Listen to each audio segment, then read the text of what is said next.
할렐루야. 우리 한번 따라하겠습니다. 말씀 은혜 받읍시다.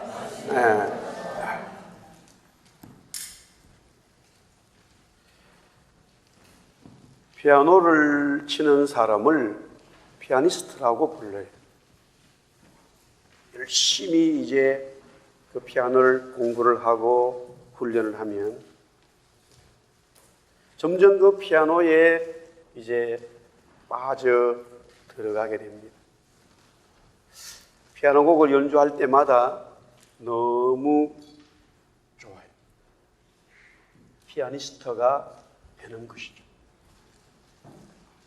이런 피아니스트가 발전이 되면서 음악을 연주할 때에 그 음악의 선율과 하음과 그 음악의 구조와 그 음악의 이론을 이해하면서 피아노를 연주하기 시작한다면 이런 피아니스트를 뮤직션이라고 불러요. 음악가가 되었구나, 음악가가 되어 간다라고 말해요. 더 나아가서 피아니스트가 되고 뮤직션이 되어서 계속 음악을 연주하는데 이제는 음악의 이론과 하음과 멜로디를 뛰어넘어서 그 음악을 통해서 사상을 알고 철학을 알고 그 음악을 통해서 슬픔도 알고 기쁨도 표현할 수 있고 그 사랑이 있고 눈물이 있는 것을 피아노를 통해서 표현하기 시작했을 때에 우리는 그 사람을 아티스트라고 예술가가 되었다. 예술가가 되었다. 처음 피아노를 배울 때는 그 악기에 막 얽매여가지고 연습을 하다가 피아노를 완전히 정복하고 피아니스트가 되면서 음악을 정복하고 뮤지션이 되고 음악을 통해서 사상을 보고 역사를 볼 수 있는 이 음악가가 예술가가 되었다. 아티스트가 되었다. 하나님이 기뻐하시는 거룩한 영적 예배에서 가장 높은 스피리추얼 아티스트가 뭐냐 이거예요. 바울은 말하기를 분명히 구원은 그리스도로 말미암아 이루어진다라는 거예요. 세상의 모든 사람은 의인이 없고 다 죄인인데 그 하나님께서 자기 아들을 이 땅에 보내셔서 모든 세상의 사람의 죄를 해결하시고 그 죄인들을 하나님의 잔치에 불려들어서 구원자로 삼으셨다는 거예요. 그래서 이 구원의 은혜를 처음에는 내 죄가 해결되고 내 문제가 해결되어서 기쁘고 감사한 신앙의 출발점이 이제 일어납니다. 그러면서 점점 하나님의 구원에 대해서 하나님의 사랑에 대해서 그 깊이를 알아가게 되는 것이죠. 모세는 광야에서 하나님의 사랑과 구원을 깨달았어요. 궁궐에서는 분명히 하나님을 믿고 하나님이 자기를 물에서 건져 주었다라는 것을 알았지만은 그 깊이가 얕았어요. 자기의 삶이 없고 자기의 재산이 없고 황량한 광야 생활 40년을 통해서 그 깊이 있는 하나님의 영적인 아티스트가 되어갔다는 거예요. 다윗은 범죄한 이후에 깨닫게 되어졌어요. 그때부터 내 속에 모태에서부터 어머니의 태속에서부터 하나님이 내 죄악을 해결해 주셨구나. 진정한 하나님의 영적인 아티스트가 되었다. 바울은 예수 믿는 사람을 죽이러 가다가 다마스코에서 그 예수님을 만나고 그 예수님을 위해 살아가면서 창세전에 이 세상이 창조되기 전부터 하나님은 나를 계획하셨구나 하는 정말로 깊이 있는 우주보다 더 깊은 하나님의 경륜을 알게 되었다는 것. 할렐루야. 어디 그뿐입니다. 사도 요한은 노년이 되어서 밤모섬에 잡혀가지고 아무것도 할 수 없고, 자기의 동료들은 그래도 다 숭배했다고 그러는데 자기만 좀 심한 편으로 이 늙은 몸이 되어 꾸역꾸역 살아가는 그런 인생의 아주 어쩔 수 없는 모양의 삶 같은 그 유배지에서의 섬에서의 삶 속에 어느 날 주님은 나타나셨습니다. 그 주님을 만난 요한은 그때서야 세상이 보이고 종말이 보이고 하나님의 그리스도께서 우주에 앉아 계셔서 그 삼천천 그 높은 하늘에 있는 주님을 발견하게 되었다는 거예요. 이런 모든 모세든 다윗이든 바울이든 요한이든 그들이 그런 각자의 경험들이 있습니다마는 그 결론의 이야기를 동일하게 하는 한 가지가 있다. 그게 바로 오늘 12장의 마지막에 바울이 저와 여러분들에게, 로마 성도들에게 말씀하고 있습니다. 그 거룩한 최고의 영적 삶이 뭐냐 이거예요. 우리 한번 따라하겠습니다. 사랑의 삶. 사랑의 삶을 말하고 있습니다. 사랑의 삶이 가장 높은 최고의 영적 삶이라. 사랑이 없으면 그 어떤 것도 아무것도 아니라고 말했고, 또한 사랑이 이 성경의 말씀의 율법의 완성이라고 했습니다. 바울도 말했지만은 예수님도 모든 성경이 하나님 사랑, 이웃 사랑, 사랑에 속해 있다는 거예요. 예수를 믿고 성령을 받아 신앙의 삶을 살아가는데 사랑이 없다? 예수님은 모르는 거예요. 예수를 믿고 교회 생활을 하고 헌금도 하고 사명을 감당하는데 사랑을 모른다? 사랑을 실천하지 않는다? 안 만나는 거지. 그리스도 그분이 어떤 사람에게든지 좌정하시고 찾아오시면 그때부터 그 사람은 사랑의 운동자가 되는 거예요. 사랑의 운동권이 되는 거예요. 사랑의 무브먼트가 움직이기 시작하는 거예요. 할렐루야. 오늘 로마서 12장 9절에 사랑에는 거짓이 없나니 악을 미워하고 선에 속했다. 사랑에 거짓이 없다는 것은 진실만이 있다는 거예요. 요한복음 8장 44절에 너희는 너희 아비 마귀에게서 났으니 너희 아비의 욕심대로 너희도 행하고자 하느냐. 그는 처음부터 살인한 자요 진리가 그 속에 없으므로 진리에 서지 못하고 거짓을 말할 때마다 제 것으로 말하느니 이는 그가 거짓말쟁이요 거짓의 아비가 되었습니다. 거짓은 마귀에게서 나옵니다. 사랑이라고 하는 그 말과 사랑이라고 하는 삶을 사는데, 말하는데 만약에 그것이 결국에는 거짓으로 판명이 되면 그것은 마귀에게서 나온 거예요. 사랑이 아니에요. 여기서 말하는 사랑, 성경에서 말하는 사랑은 하나님으로부터 왔고, 우리가 먼저 하나님을 사랑한 것이 아니라 하나님이 우리를 먼저 사랑한 것이고, 우리가 사랑을 만든 것이 아니라 하나님으로부터 사랑이 왔다라고 성경은 말하죠. 할렐루야. 그래서 사랑을 말할 때 지금 성경에서 사랑은 하나님으로부터 오는 거예요. 예수님부터 오는 거예요. 성령님부터 오는 사랑을 말하는 거예요. 그 사랑은 진실될 수밖에 없지. 그래서 사랑에는 거짓이 없다라는 말은 따라서 사랑에는 진실만이 있다. 할렐루야. 사랑은 진실만이 있는 거예요. 그것이 바로 주님으로부터 온 것이고 성령으로부터 왔고 하나님으로부터 왔기 때문에.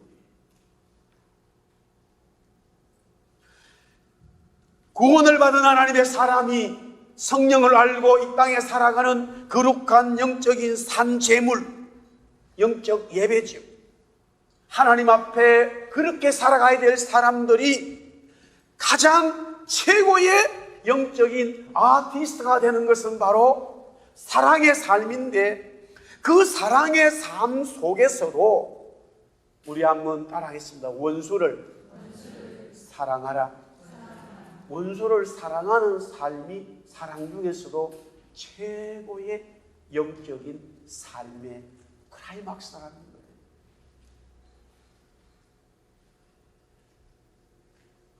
지금 미국에서 활동하는 여성 피아니스트가 있습니다.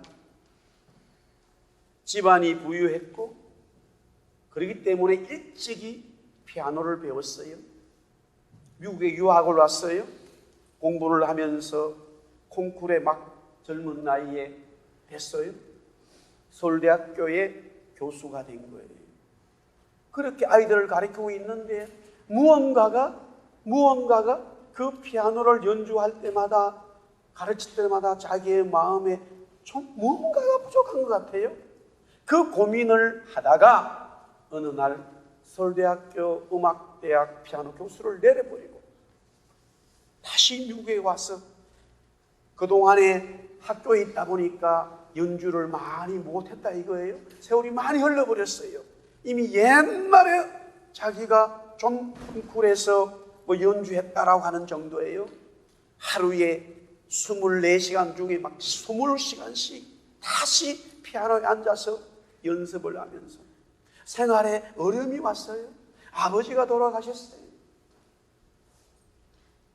늘 자기의 삶을 책임져주는 아버지가 있었기 때문에 눈물을 몰랐어요. 어려움 없이 공부하고 지냈어요. 그러나 그런 실제의 삶에 이제 눈물이 있고 고통이 있고 가난이 있을 때에 정말로 피아노가 보이더라 이거예요. 음악이 보이더라 이거예요. 음악을 통해서 눈물이 있더라 이거예요. 하나님은 우리를 구원시키시고 우리가 천국 가면 언제든 천국 가는데 거기는 눈물도 없고 거기는 고난도 없고 염려도 걱정도 없어요. 할렐루야. 그런데 이 땅에 사는 우리에게는 구원을 받고 성령이 우리와 함께 계신다 하더라도 우리에게는 눈물이 있고 우리에게는 고난이 있고 우리에게는 홍해의 삶이 있고 우리에게는 광야 같은 이 세상의 삶이 있다 이거예요. 예수 믿으면은 뭔가 샛별 같은 뭔가 태양빛이 확 비쳐서 그런 삶이 물론 있지만은 어떤 면에서는 그 옛날보다 예수를 몰랐을 때보다 더 어려운 일들을 당할 때가 많더라 이거예요.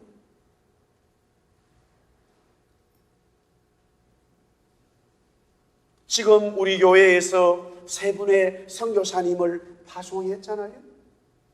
우리 양선교사님 가족은 여기 와서 젊은 나이에 좋은 각자의 직장들을 다 가졌어요. 전혀 삶의 어려움을 가지질 않았어요. 선교사로 헌신하고 밴쿠버 아일랜드 포트 알버니 있다가 이제 완전히 아우제스에 물론 사역을 했지만 들어갔어요. 그동안에 지금 몇 년 동안에 두 사람 다 직장이 없어요. 능력 있는 사람들이에요. 저희 교회에서 보내는 얼마 되지 않는 것 가지고 아이들 4명을 키워야 되는 거예요. 우리 김대현 목사님 부부도 마찬가지죠. 능력 있는 분들이에요. 정상적으로 공부를 하고 음악을 하신 분들이에요. 얼마든지 잘 살 수 있는 분들이에요. 그분들도 우리 교회가 보내는 그것을 가지고 그 케냐에서 생활을 하고 있는 거예요. 우리 정합하는 선교사 부부도 마찬가지죠. 은혜에 능력 있는 분들이에요. 그 사람들. 여기에 직장들이 있었어요. 다 버리고 지금 이라크에서 쿠르드 사람들을 향해서 난민들을 향해서 복음을 전하고 있는데 그들의 삶이 옛날보다 훨 못하지. 어떤 면에서는 고난과 슬픔과 어려움들이 더 많아져 버렸죠. 그러나 그런 삶들을 통해서 점점 영적인 하나님의 그 깊은 사랑에 대한 구원을 알아가고 있더라 이거예요. 하나님을 찬송하게 된다 이 말씀이지요. 그러는 와중에 우리 성도들 중에 이제 가장 그런 사랑의 삶을 하나님이 주신 것을 깨닫고 살아가는 중에, 그게 부모님이 될 수도 있고 어떨 때는 부부간에도 일어날 수도 있고 아니면은 자녀에게도 일어날 수 있고 아니면 한 단계 건너서 친척들 아니면은 또 한 단계 건너서 내 주위의 사람들과의 관계가 원수가 되는 경우가 있다. 그게 내가 잘해서, 내가 잘못해서, 상대방이 잘못해서, 상대방의 문제가 없어, 어떤 그런 잘못을, 팩트를 이야기하기에 앞서서 그런 상황들이 또 우리에게 각자의 삶 속에 만들어질 때도 있더라. 모세가 그런 삶을 살았고, 다윗이 그런 삶을 살았고, 바울이 자기 형제들 때문에 그런 삶을 살았고, 요한과 베드로와 모든 하나님의 사람들, 주님의 사랑을 깨달았던 사람들이 그런 삶을 살더라.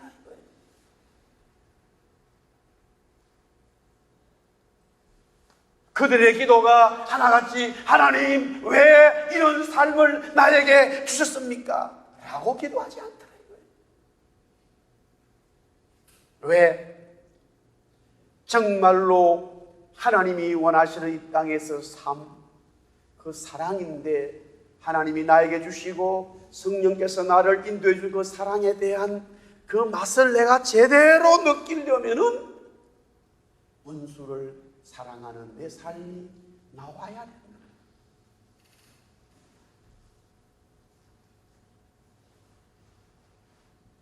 자, 오늘 로마서 12장 21절에 마지막에 뭐라고 되어 있냐면은 악에게 지지 말고, 우리 한번 따라합시다. 선으로 악을 이기라.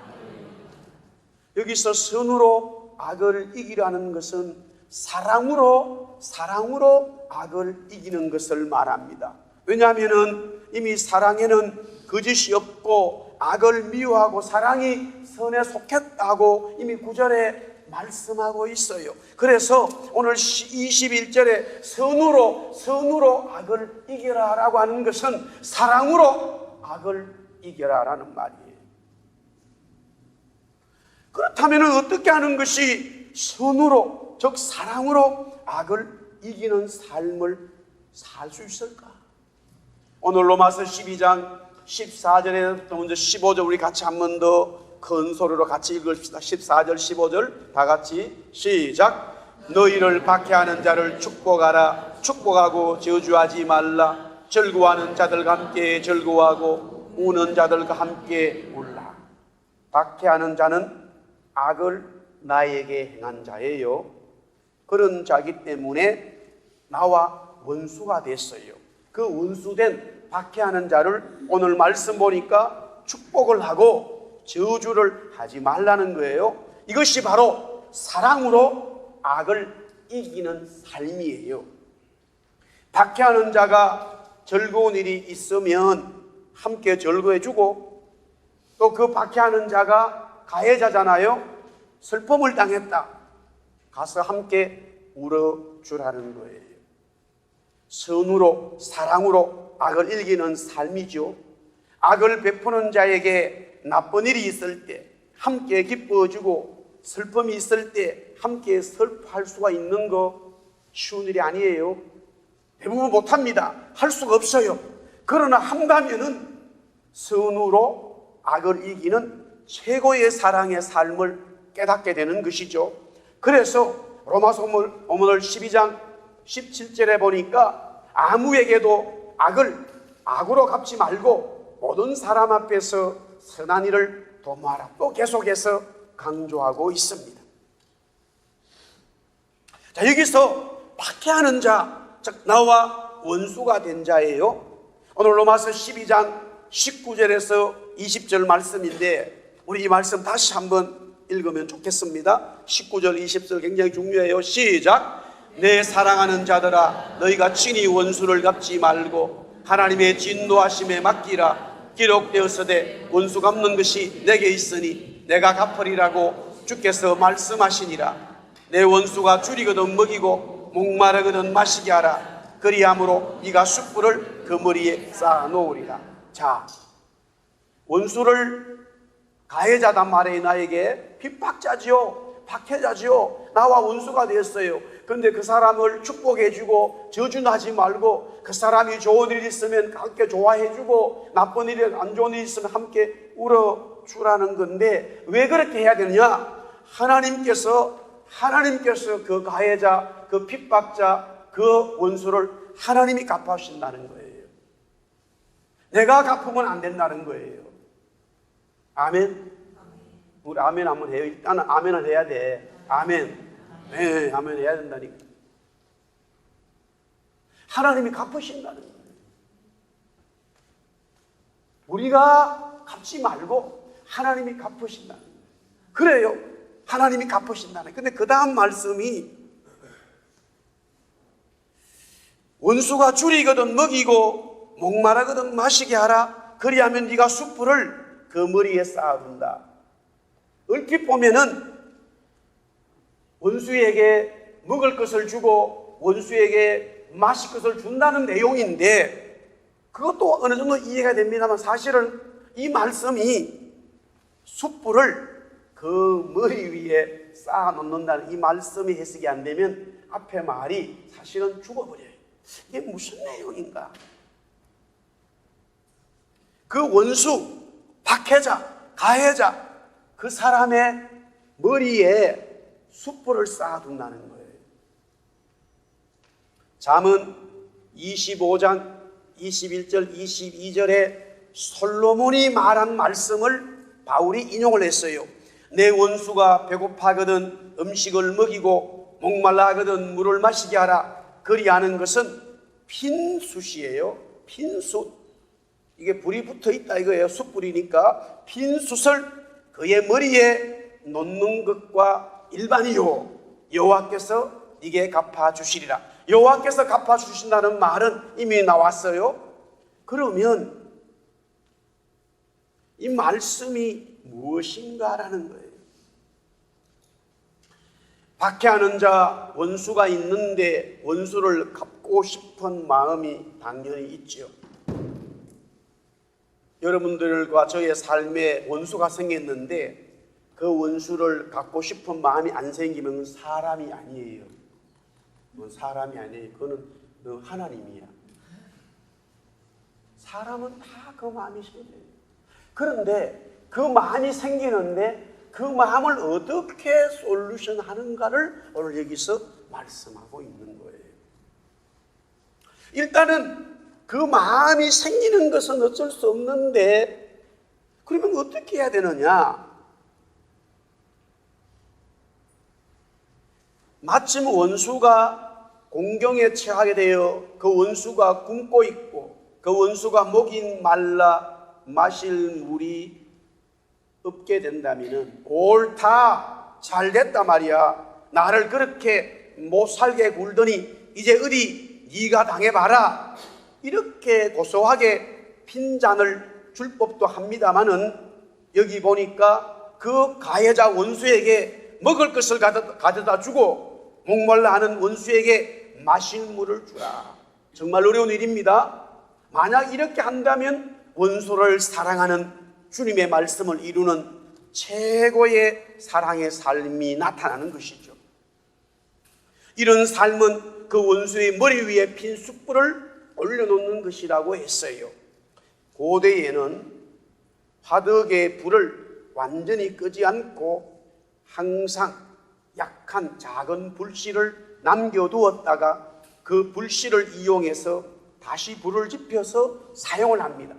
우리 한국에도 옛날에는 다 이렇게 우리 어른들이 그렇게 살았습니다. 하지만 화덕 관리를 잘못해서 불씨를 아예 꺼뜨릴 수가 있겠지요.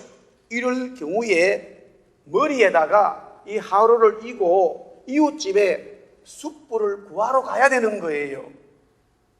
만약 원수가 화로를 머리에 이고 숯불을 빌리러 왔다면은 하덕의 불씨를 완전히 꺼뜨렸기 때문이겠지요. 그런데 그 원수도요, 가해자도 이 피해자와 관계가 엇그렇기 때문에 웬만해서는 피해자인 집에 숯불을 빌리러 오지 않았을 거예요. 그런데 만약에 피해자인 집에까지 찾아왔다는 걸 보면은 이웃으로부터 다 그 숯불을 좀 구해야 되겠다고 갔더니만은 거절을 당한 거예요. 어쩔 수 없이 왔지요. 그의 처지가 얼마나 절박했으면은 평소 원수지간인 이 피해자인 집까지 와서 불씨를 빌리러 왔겠습니까? 그러니 원수는 부끄러움을 무릅쓰고 왔어요. 이런 상황이 되면 누구나 원수에게 결정타를 먹일 좋은 기회가 찾아왔다고 여길 수 있습니다. 그런데 그렇게 하지 않고 그의 머리에 이고 있는 화로에 숯불을 담아줍니다. 그뿐만이 아니라 불을 피워서 음식을 하려면 시간이 좀 걸린단 말이에요. 그렇기 때문에 그 원수와 가족들이 지금 음식을 먹어야 되는데 배가 고프다 이거예요. 그래서 숯불을 줄 뿐만이 아니라 아예 음식과 물까지도 제공해 준다는 거예요. 진정한 사랑과 선으로 원수에게 대하는 것을 말씀하고 있습니다.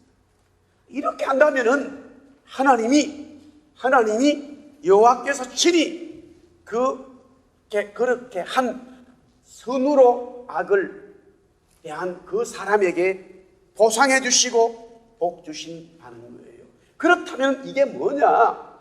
바로 원수, 박해자, 가해자는 큰 부끄러움을 가지게 되었다라는 거예요. 이게 무슨 내용인가 또? 일단은 여기에 부끄러움을 가졌다는 건데 성경은 말하기를 예수를 믿고 그리스도를 받으면은 구원을 받으면은 제일 중요한 게 뭐를 말하고 있냐면 부끄러움을 당하지 않는다는 거예요. 예수 믿고 구원받으면 무슨 돈이 막 생기고 예수 믿고 구원받으면 갑자기 건강하고 이것도 있을 수 있지만 성경이 말하는 구원의 은혜가 실제적으로 이 땅에 있는 저와 여러분들에게는 부끄러움이 없다는 거예요. 주의 이름을 부르는 자에게는 다시는 부끄러움을 주지 않는다. 할렐루야. 그 말씀이에요. 그러면 제가 전에도 말씀드렸는데 이 부끄러움이 언제 드러나느냐? 사람 앞에 부끄러움을 당할 수 있어요.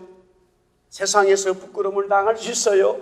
돈이 없다고 부끄러움 당할 수 있고, 건강하지 못하다고 부끄러움 당할 수 있고, 실력이 없다고 부끄러움을 당할 수도 있고, 공부를 잘 못한다고 부끄러움을 당할 수 있는데, 그런 부끄러움은 부끄러움이 아니라는 거예요. 하나님 앞에 섰을 때에 모든 사람들이 다 하나님 앞에 서는데, 하나님 앞에 섰을 때에 하나님이 그 사람을 보고 나는 너를 모른다. 너는 지옥 가야 될 인간이야. 그게 부끄럽다는 거예요. 그게 부끄러움이라는 거예요. 그게 최고의 부끄러움이라는 거예요. 사람들에게 당하는 부끄러움은 부끄러움이 아니고 하나님께 당하는 부끄러움이 가장 큰 부끄러움이라는 거예요. 그래서 이 땅에서 우리는 가해자에 대해서, 원수에 대해서 사랑을 베풀으라고 하는 것은 그 사람이 박해자가, 원수가 부끄러움을 당함으로써 그 빈수를 얻어야 되는 그 부끄러움을 당함으로써 정말로 구원의 은혜를 깨닫고 그리스도를 영접하라고 하는 이 메시지가 들어있는 거예요. 할렐루야. 사랑하는 성도 여러분, 우리는 살다 보면 많은 부끄러움을 가질 수 있어요. 어떨 때는 말을 잘못해서 원래 내가 그런 말을 하고 싶은 게 아니었는데 순간적으로는 어떤 말이 나와서 부끄러움을 당할 수 있어요. 예, 맞습니다. 네, 조심해야 되겠죠. 그러나 성경이 말하는 가장 큰 부끄러움은 하나님 앞에 섰을 때에 부끄러움을 당하지 말라는 거예요. 아담과 이브가 범죄했을 때에 바로 하나님 앞 떠나버렸어요. 숨어버렸어요. 서로 부끄러움을 당했다고 그랬어요. 범죄하고 나니까 그들이 고백하는 것은 부끄러움을 당했다는 거예요. 그리스도로 말미암아 하나님의 사랑을 받은 사람은 부끄러움이 없는 거예요. 할렐루야. 네. 그러다 보니까 이 복음을 받은 사람들은요, 부끄러움을 이미 하나님으로부터 내가 당하지 않았기 때문에 사람에게 당하는 부끄러움은 부끄러움을 생각지 않아서 굉장히 창조적이고 개혁적이고 사람들 앞에 당당히 주신 사명을 위해서 뚜벅뚜벅 걸어가는 하나님의 역사를 보게 되는 거예요. 할렐루야. 네.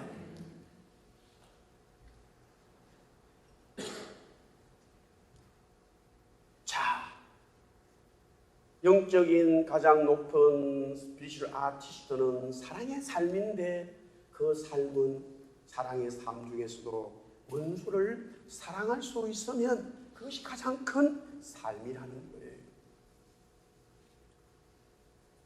나를 박해하는 원수를 그런데 우리가 사랑할 수 있습니까? 그 원수에게 음식과 물을 주고 그가 살아갈 수 있도록 이마에 화로에 숯불을 줄 수 있습니까? 없지요. 만약 한다고 해도 진정한 마음이 되기 어렵지요.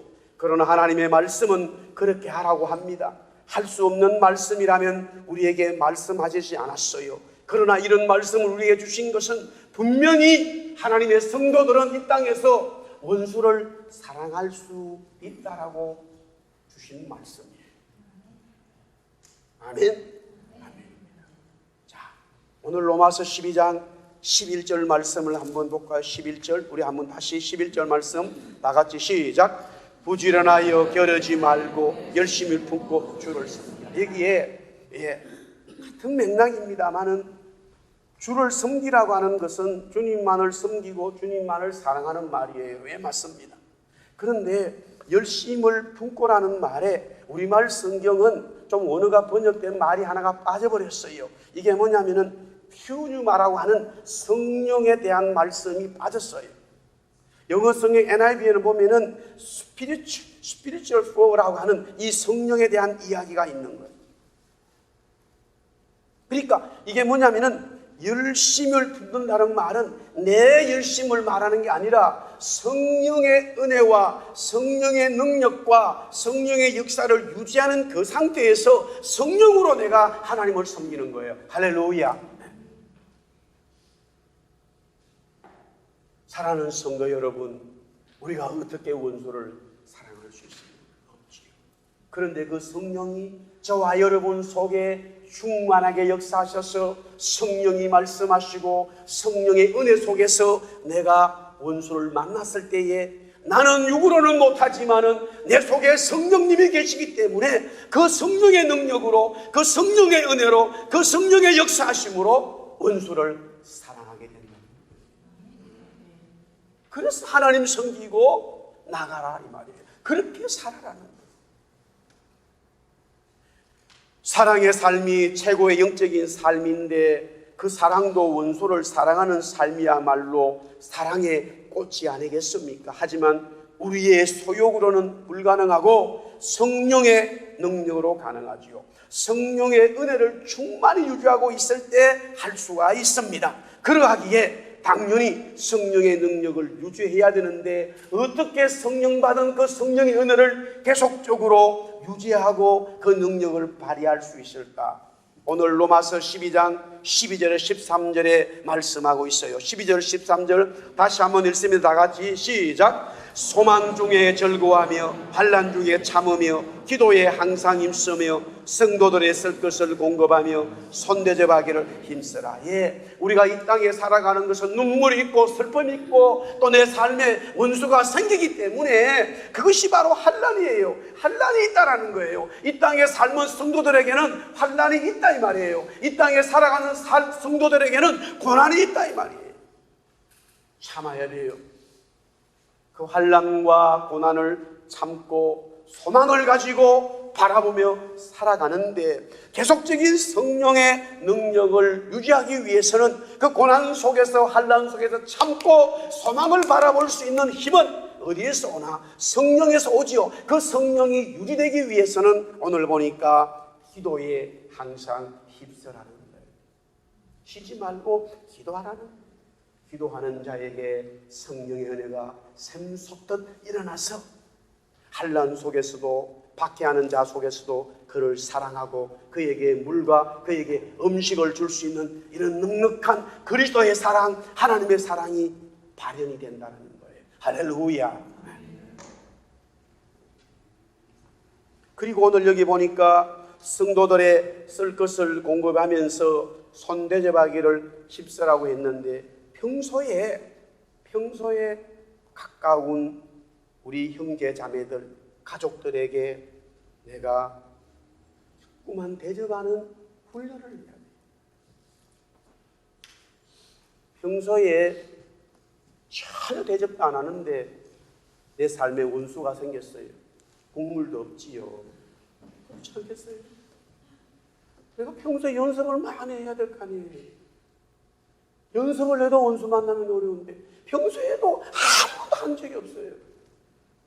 원수 만나서 그 사람에게 어떻게 물을 주겠어요? 어떻게 그 사람에게 밥을 주겠어요? 훈련된 게 없는.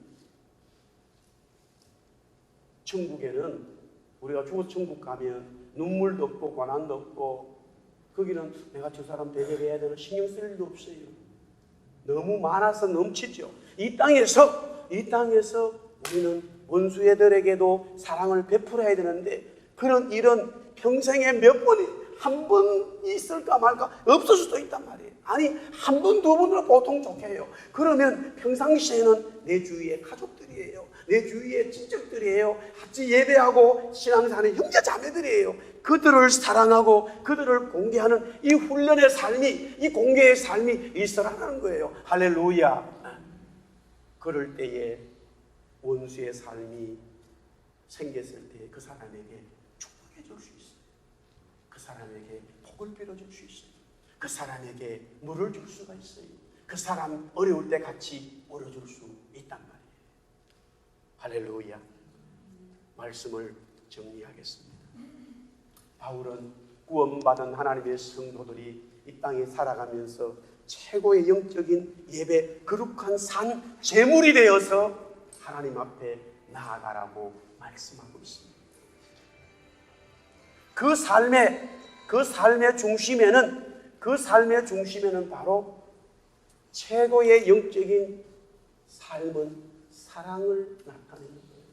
하나님의 속성이 너무 많지만은 가장 우리에게 강력하게 하나님이 하나님으로 다가오신 것은 그분이 저와 여러분들에게 사랑을 주셨다라는 거예요. 그 사랑의 삶은 또한 평상시에는 내가 당연히 사랑해야 될 형제 자매들을 사랑하되, 내 삶에 만나지 말아야 될, 잊지 말아야 될 어떤 그런 가해자가 만나고 박해자가 있고 핍박자가 있고 원수가 되는 그런 삶이 있다면 그 사람에게도 복을 빌어주라는 거예요. 그 사람에게 물을 주라는 거예요. 그 사람에게 음식을 대접하라는 거예요. 그러면 최고의 사랑의 역사가 그 당사자에게, 성도에게, 우리의 삶에 이루어집니다. 오늘 주시는 하나님의 진리의 말씀입니다. 할렐루야.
원수인 우리에게 찾아오셔서 십자가에 죽으시고 부활하시고 살아나셔서 우리에게 사랑을 보여주신 예수 그리스도의 은혜와 하나님 아버지의 정말로 말로 다 할 수 없는 사랑과 성령님의 교통 충만 인도하시고 오늘도 주님 앞에 예배하면서 구원받은 사랑, 함께 하시는 사랑, 그 사랑을 깨닫고 그렇게 살아야 되겠다고, 아니 원수에게까지도 사랑해야 된다는 이 말씀을 가슴에 새기고 돌아가는 주의 백성들 위해 영원토록 함께 있을지어다. 아멘.